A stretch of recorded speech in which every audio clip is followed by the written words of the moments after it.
नमस्ते सदावत्सले मातृभूमि। हम लोग चर्चा करने जा रहे हैं ऑनरेबल सुप्रीम कोर्ट में एक पीआईएल आई है। वो पीआईएल मंदिरों को सरकारी नियंत्रण से मुक्त करने की है। हम लोग उस पर चर्चा करेंगे और ये बताएंगे कि आखिर कोर्ट ने क्या कहा, क्यों उस पर डेट पड़ गई, कोर्ट के जो पिटीशन गई है उसके सपोर्ट में क्या क्या कहा गया, उसके अतिरिक्त तो उसमें जो मस्जिदों और चर्चों की बातें कही गई हैं कि उनके नियंत्रण का क्या, उस पर भी हम चर्चा करेंगे। कुछ ऐसे मंदिरों की चर्चा उसमें की गई है जो कि हज़ारों वर्ष पुराने हैं और सरकारों ने उनके मेंटेनेंस करने के बजाय उसको गिरा दिया। इस पिटीशन में ये भी बताने की कोशिश की गई है ओरल आर्गूमेंट में कि आखिर कौन से मंदिर में कितना चढ़ावा चढ़ता है और उस चढ़ावे का कितना परसेंट केवल पब्लिक के लिए खर्च होता है, बाकी सब सरकारें ले लेती हैं। सुप्रीम कोर्ट ने आगे क्या कहा, यूनेस्को इस पर क्या कहता है, इन सभी विषयों पर इस पर चर्चा करेंगे। बहुत ध्यान से सुनने की आवश्यकता है क्योंकि ये पूरे देश का विषय है, पूरे समाज का विषय है। हम उस पर भी चर्चा करेंगे कि आखिर इस पिटीशन में कुछ ऐसी कमियां जो मुझे लगा कि ये चीज़ें नहीं लिखी जानी चाहिए, बड़े ब्रॉड वे में वो चीज़ें लिखी गई हैं। हालांकि वो ट्रेंड में है तो चल रहा है, लेकिन मुझे लगता है कि बड़े ब्रॉड वे में अगर उसको देखेंगे, बड़े विज़न के तहत देखेंगे, जो विधर्मियों ने हमको तोड़ने का प्रयास किया उसको ध्यान में रखकर देखेंगे तो फिर वो हमारे लिए अच्छी चीज़ें नहीं हैं। इससे पहले मैं दो लोगों की चर्चा करना चाहता हूँ। मेरे को जो कभी कभी खांसी आती है उसको लेकर बहुत सारे लोग चिंता करते रहते हैं। आज गोरखपुर से आर.एन. मिश्रा जी का मैसेज आया और उन्होंने कुछ दवा लिखी, उसका उनका बहुत बहुत धन्यवाद। इसके अतिरिक्त हरिद्वार से एक जगत सिंह जी का संदेश आया और उस संदेश में उन्होंने मेरे को ये सपोर्ट करते हुए कहा है कि जो लोग इस पर लगातार कहते हैं कि इन लेक्चर्स को छोटा करिए, वो ठीक नहीं है। आप लेक्चर जितना देते हैं वो टू द पॉइंट होता है और समझाने की दृष्टि से बहुत अच्छा है, उसमें गहराई पर समझ में आता है। इसलिए इस लेक्चर को कृपया करके छोटा ना करें, हमारे लिए अति आवश्यक है। जिनको जल्दबाजी हो वो स्पीड बढ़ाकर देख सकते हैं, ऐसा उन्होंने कहा है। इसके लिए जगत सिंह जी का बहुत बहुत धन्यवाद। हम लोग इस पिटीशन पर आ जाते हैं। पिटीशन अश्विनी उपाध्याय जी की है और उन्होंने पिटीशन ऑनरेबल चीफ जस्टिस की अदालत में लगी थी। चीफ जस्टिस से उन्होंने आग्रह किया कि भाई जो तमिलनाडु और जिन स्टेटों में भी एंडोमेंट एक्ट बना हुआ है, रिलीजियस एंडोमेंट एक्ट बना हुआ है, उन एंडोमेंट एक्टों को समाप्त कर दिया जाए। क्यों? क्योंकि सारा धन राज्य सरकारें ले लेती हैं, उनका मैनेजमेंट राज्य सरकारों के पास है। राज्य सरकारें मंदिरों को मैनेज करने के बजाय उनसे केवल धन उगाही का साधन उसको मानती हैं और इसलिए वो कर लेती हैं। यही बात जब हम सेकुलर कंट्री की बात करते हैं, जब भारत को संप्रदाय निरपेक्ष या पंथ निरपेक्ष देश कहा गया है, तो फिर या तो सब पर नियंत्रण किया जाए, उनका कहना है। चर्चों पर भी नियंत्रण सरकार का हो, मस्जिदों पर भी सरकार का नियंत्रण हो। इसके अतिरिक्त जो और रिलीजियस यहाँ टेम्पल्स बने हुए हैं उन पर भी सरकार का नियंत्रण हो। अगर नियंत्रण करना है तो फिर सबका करें, लेकिन नियंत्रण नहीं करना है तो किसी का नियंत्रण ना करें, ऐसा उस पिटीशन में कहा गया है। कि सबसे पहले अंग्रेजों के बाद 1862 में टेम्पल कंट्रोल करने का कानून आया, 1883 में वो रिवाइज हुआ, फिर मद्रास एक्ट 1927 आया और इन कानूनों के आधार पर ही Hindu religious and endowment act बने हुए हैं। इन एक्टों के तहत राज्य सरकारें उनका नियंत्रण करती हैं। हालांकि अंग्रेजों से पहले जो कोई भी राजा रहा होगा वो राजा इनका नियंत्रण करता था और इसी वजह से इन राजाओं के अच्छे रखरखाव या देखभाल की वजह से इन मंदिरों को हजारों वर्षों से बचाकर रखा भी जा सका।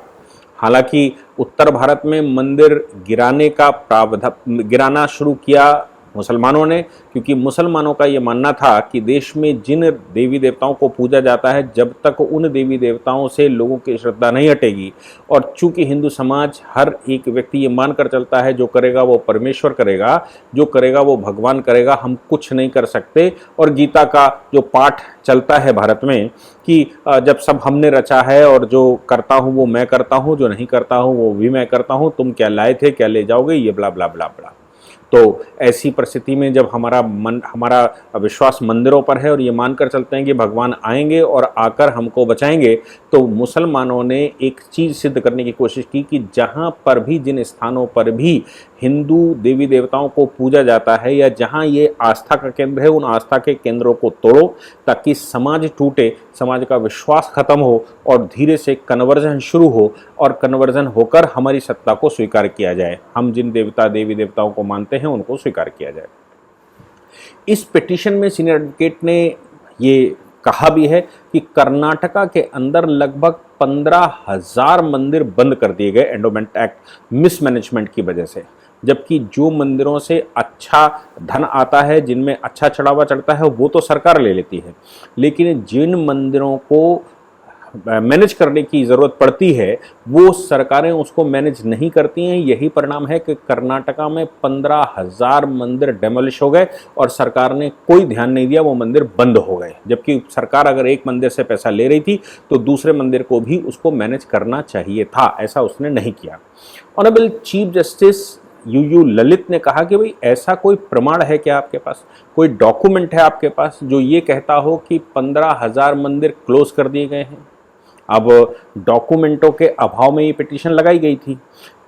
पिटीशन में सब कुछ सैद्धांतिक कहा गया था, लेकिन सपोर्टिंग डॉक्यूमेंट इसमें नहीं लगाए गए थे। हम सब जानते हैं कानून की अपनी चाल है, कानून का अपना तरीका है। एक तो बात यह आती है कि कोई चीज़ पब्लिक डिस्कोर्स में है और वो तुरंत पब्लिक को इफेक्ट डालने वाली है, तो कोर्ट कभी सू मोटो भी कॉग्निजेंस लेता है और या फिर आप उस पर पिटीशन डालते हैं तो सैद्धांतिक पक्ष करके वो ऑर्डर कर देता है।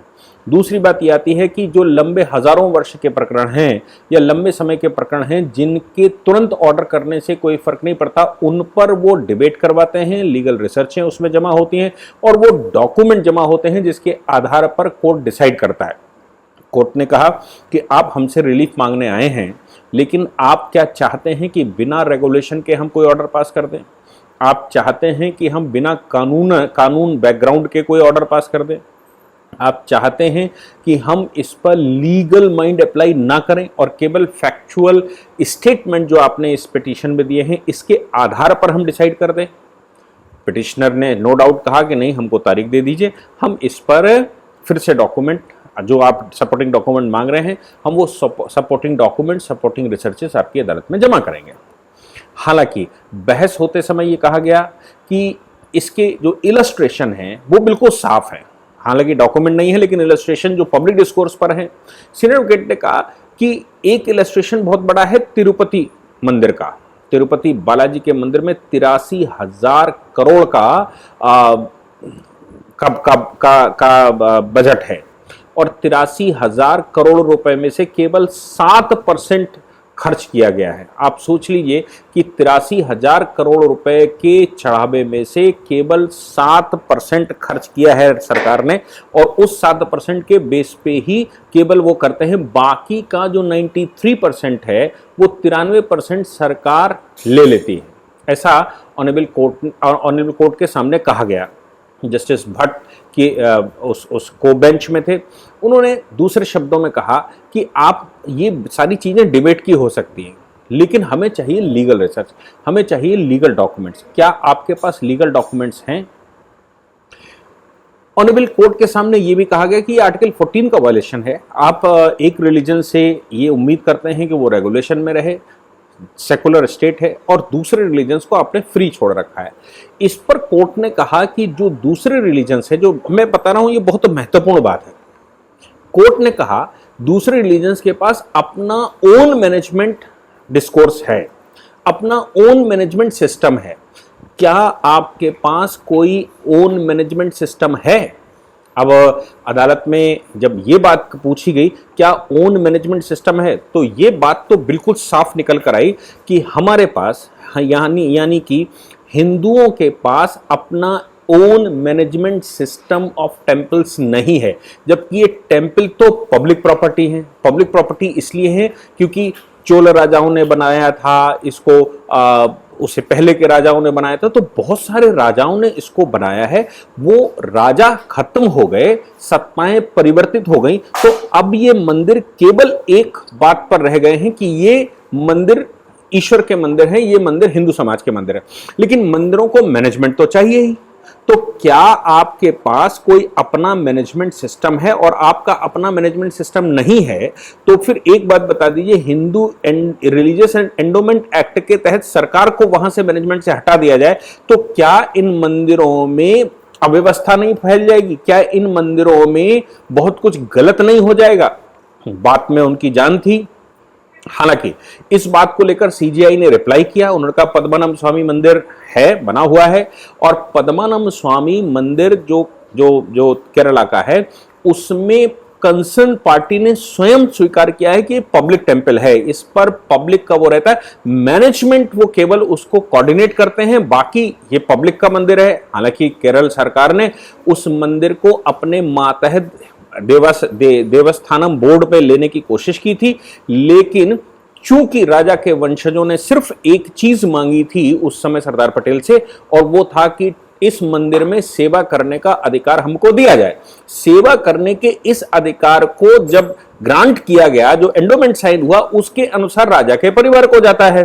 राजा ने सारी संपत्ति राज्य सरकार को दे दी, सरकार को राज्य को दे दी, केवल ये मंदिर जाता है। लेकिन ये मंदिर भी राजा ने पब्लिक प्रॉपर्टी घोषित की थी और अपना अलग तरह का ही बोर्ड बनाकर इसको चला रहे थे। और चूंकि अलग तरह का बोर्ड इसमें चला रहा है, मतलब अलग तरह का एक एंडोमेंट बोर्ड अलग से देवस्थानम चल रहा था, तो इसलिए इसको पब्लिक डिस्कोर्स का माना जाएगा। और ये मंदिर भी चल तो रहे ही हैं, राज्य सरकार से परे हैं। बात यहां पर आई कि कोर्ट ने कहा कि 150 वर्ष हो गए लगभग, पहला जब कानून पास हुआ था 1852 में, तब से 150 वर्ष हो गए। 150 वर्ष से भारत के मंदिरों का मैनेजमेंट अंग्रेजों के द्वारा बनाई गई Hindu religious and endowment act के अनुसार चल रहा है। एक व्यवस्था बन चुकी है, एक सिस्टम बन चुका है। इस व्यवस्था को, इस सिस्टम को अगर हमको भंग करना है, या आप कह रहे हैं कि इसको भंग कर दीजिए, तो उसके लिए आपको प्रॉपर डॉक्यूमेंटेशन कोर्ट को देना पड़ेगा। जब आप हमें प्रॉपर डॉक्यूमेंटेशन देंगे तो फिर हम इस पर विचार कर सकते हैं। हालांकि पिटिशनर ने यह कहा था कि इस पर लॉ कमीशन को डायरेक्शन जानी चाहिए, केंद्र सरकार को डायरेक्शन जानी चाहिए कि केंद्र सरकार जो हिंदू मंदिर हैं, हजारों वर्षों से हैं और बहुत समृद्ध परंपरा के तहत आते हैं, इन मंदिरों को के लिए कोई रेगुलेशन पास करे। बात उनकी बिल्कुल ठीक थी और यह होना भी चाहिए कि केंद्र सरकार उस पर कोई रेगुलेशन पास करे, उसकी मैनेजमेंट बोर्ड बनाए, राज्य सरकारों को उसका धन वापस जाने से रोका जाए। राज्य सरकारें अपने फिजूल खर्ची में उसको इस्तेमाल करती हैं, फ्रीबीज बांटने में इस्तेमाल करती हैं। यहां तक कि जो पिछला कोरोना आया था, कोरोना काल में मंदिरों से धन लेकर वो मस्जिदों के इमामों को दिया गया, वो चर्चों में जो लोग बैठे थे उनको दिया गया, उनके खाने पीने की जुगाड़, उनकी व्यवस्था की गई। तो खाने पीने की व्यवस्था पर समस्या नहीं है, समस्या ये है क्या चर्चों में जो चढ़ावा चढ़ता है वो चढ़ावे पर भी भारत सरकार ने नियंत्रण किया या किसी भी राज्य सरकार ने नियंत्रण किया? तो राज्य सरकार अगर उनके चढ़ावे पर नियंत्रण नहीं करता तो हिंदू मंदिरों के चढ़ावे पर नियंत्रण क्यों? पिटीशन आगे बढ़ी तो फिर पिटिशनर की तरफ से यह कहा गया कि ये कॉज ऑफ एक्शन तब तैयार होता है, क्योंकि कोर्ट कह रहा है कि क्यों आए, अब क्यों आए, 150 वर्षों से चल रहा है, अब क्यों आए अचानक, आप क्यों ये सब चल गया? तो पिटिशनर का कहना यह था कि कॉज ऑफ एक्शन 2016 में तैयार होता है, जब 1000 वर्ष पुराना राजेंद्र चोल प्रथम के द्वारा बनाया गया तंजावर का मंदिर, तमिलनाडु में तंजावर का मंदिर, राज्य सरकार ने यह कहते हुए उसको सही करने के लिए कहा कि हम इस मंदिर को दोबारा रिपेयर करेंगे या उसका उसको सुंदरीकरण करेंगे, और उन्होंने उसको गिरवा दिया। गिरवाने के बाद वो गारबैग हो गया, उस मंदिर में किसी प्रकार का कोई रिनोवेशन नहीं हुआ और वो टूटा पड़ा हुआ है। आप सोचो कि 1000 साल पुराना मंदिर राज्य सरकार ने सिर्फ ये कहते हुए कि हम इसको रिनोवेट करेंगे, और रिनोवेट करवाने की बजाय उसको तोड़वा दिया, और तोड़वा कर उसको अपने हिसाब से तोड़कर फेंक दिया। दूसरी बात यह कही गई कि 500 वर्ष पुराना काला हस्ती का मंदिर आंध्र प्रदेश में, जो कि कृष्ण देव राय विजयनगर में बनवाया गया था, वो कोलैप्स कर गया। राज्य सरकार तिरुपति के मंदिर का तो धन लेती है, लेकिन इस मंदिर को मैनेज नहीं किया। इसके अलावा यह बताया गया कि यूनेस्को की अपनी एक रिपोर्ट है, यूनेस्को की रिपोर्ट ने कहा कि तमिलनाडु सरकार 30,000 तमिलनाडु के पुराने मंदिरों को मैनेज करती है, ना ही उनके पास मैनेज करने की कैपेसिटी है, ना ही कोई क्वालिफाइड एक्सपर्ट उस पर काम करता है, और ना ही उन मंदिरों को जो गिर रहे हैं, जिन जो जो जो समाप्त हो रहे हैं, उन मंदिरों को मैनेज ही किया जाता है। तो ऐसी सिचुएशन में जब इन मंदिरों को मैनेज नहीं किया जाता है, तो फिर क्यों ना इन मंदिरों को एक स्वायत्त संस्था के द्वारा मैनेज करवाया जाए, राज्य सरकार के पास पैसा जाने से रोक दिया जाए। राज्य सरकारें अपनी फिजूल खर्ची में इसको खर्च करती हैं। मुझे लगा ये बात आर्टिकल 14, आर्टिकल 15, आर्टिकल 26 के तहत ऑनरेबल कोर्ट में आई, और कोर्ट के सामने ये बात आई कि भाई आर्टिकल 29 में, आर्टिकल 30 में माइनॉरिटी के जो इंस्टीट्यूशंस हैं उनको मैनेज करने की तो उनको पावर दे रखी है, लेकिन जो हमारे मंदिर, धर्मशाला या पुराने स्थान हैं हिंदुओं के, मेजोरिटी के, उसका कोई माई बाप नहीं है, उसका सरकार माई बाप है, और सरकार में सब लोग बैठे हुए हैं, और वो धन वहां से लेकर फिजूल खर्ची सबके ऊपर खर्च होती। तो क्या मंदिरों के का इंस्टीट्यूशन अलग बनाया जा सकता है जो राज्य सरकार के प्रभाव से अलग हो, राज्य सरकार केवल उसका कस्टोडियन मात्र रहे, राज्य सरकार उसका धन न ले सके? यह बात ऑनरेबल कोर्ट के सामने आई। इसमें जो मुझे समस्या दिखाई दी वो जब पिटिशनर ने इसमें लगाया कि हिंदू, जैन, सिख, बुद्ध, अब हिंदू, जैन, सिख, बुद्ध मंदिरों की बात कही गई है, तो क्या पिटिशनर ये मानकर चलते हैं कि जैन हिंदू नहीं है? क्या बुद्धिस्ट हिंदू नहीं है? क्या सिख हिंदू नहीं है? पिटिशनर का अपना कॉन्सेप्ट है, अश्विनी उपाध्याय जी के लिए मैं कह रहा हूं, उनका अपना कॉन्सेप्ट मुझे नहीं लगता कि क्लियर है कि वो ये कह सके दमदारी से कि हम सब हिंदू हैं, जो अपने आप को, जैसे एक डेफिनेशन हिंदू लॉ में दे रखी है, हिंदू लॉ भारत में है, हिंदू मैरिज एक्ट है, हिंदू सक्सेशन एक्ट है, हिंदू माइनॉरिटी गार्जियनशिप एक्ट है, हिंदू मेंटेनेंस एक्ट है। इन कानूनों की जो डेफिनेशन है, बेसिकली उस डेफिनेशन में कहा गया है कि ये कानून सभी पर लागू होता है। जो हिंदू वो है, जो हिंदू की परिभाषा दे रखी है उसमें यह दे रखा है कि जो अपने आप को मुसलमान नहीं कहता, जो अपने आप को पारसी नहीं कहता, जो अपने आप को यहूदी नहीं कहता, और जो अपने आप को ईसाई नहीं कहता।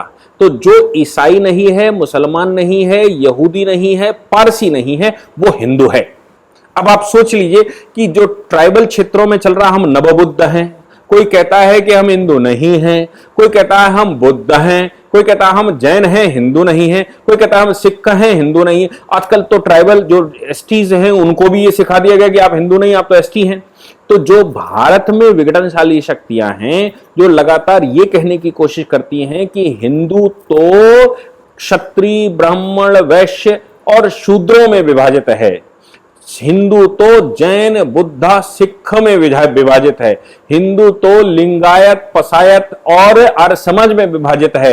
हिंदुओं के बहुत सारे प्रकार हैं, और ये हिंदू है ही नहीं जो इनमें नहीं है, यानी कि लिंगायत, पसायत या आर्य समाज नहीं है, जो बुद्धा, जैन, सिख नहीं है, जो ट्राइबल नहीं है, जो एससी नहीं, अब जो बचा वो हिंदू है। ये परिभाषा देने का प्रयास आजकल भारत में चल रहा है।